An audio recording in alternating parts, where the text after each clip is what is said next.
أعوذ بالله من الشيطان الرجيم بسم الله الرحمن الرحيم وإذا قضيتم الصلاة فاذكروا الله قياما وقعودا وعلى جنوبكم فإذا اطمأننتم فأقيموا الصلاة إن الصلاة كانت على المؤمنين كتابا موقوتا۔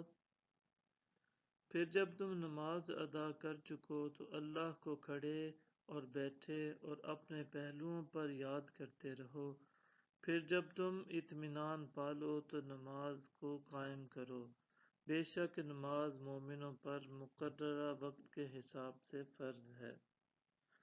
وَلَا تَهِنُوا فِي ابْتِغَاءِ الْقَوْمِ إِن تَكُونُوا تَعْلَمُونَ فَإِنَّهُمْ يَعْلَمُونَ كَمَا تَعْلَمُونَ وَتَرْجُونَ مِنَ اللَّهِ مَا لَا يَرْجُونَ وَكَانَ اللَّهُ عَلِيمًا حَكِيمًا۔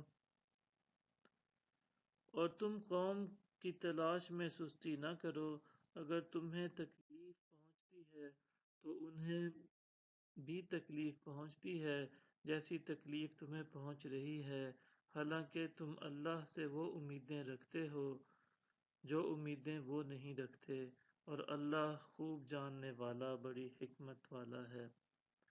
إِنَّا أَنزَلْنَا إِلَيْكَ الْكِتَابَ بِالْحَقِّ لِتَحْكُمَ بَيْنَ النَّاسِ بِمَا أَرَاكَ اللَّهُ وَلَا تَكُن لِّلْخَائِنِينَ خَصِيمًا۔ بے شک ہم نے آپ کی طرف حق پر مبنی کتاب نازل کی ہے تاکہ آپ لوگوں میں اس کے مطابق فیصلہ فرمائیں جو اللہ نے آپ کو دکھایا ہے، اور آپ بد دیانت لوگوں کی طرف داری میں بحث کرنے والے نہ بنیں۔ وَاسْتَغْفِرِ اللَّهَ إِنَّ اللَّهَ كَانَ غَفُورًا رَحِيمًا۔ اور آپ اللہ سے بخشش طلب کریں، بے شک اللہ بڑا بخشنے والا مہربان ہے۔ صدق اللہ العظیم۔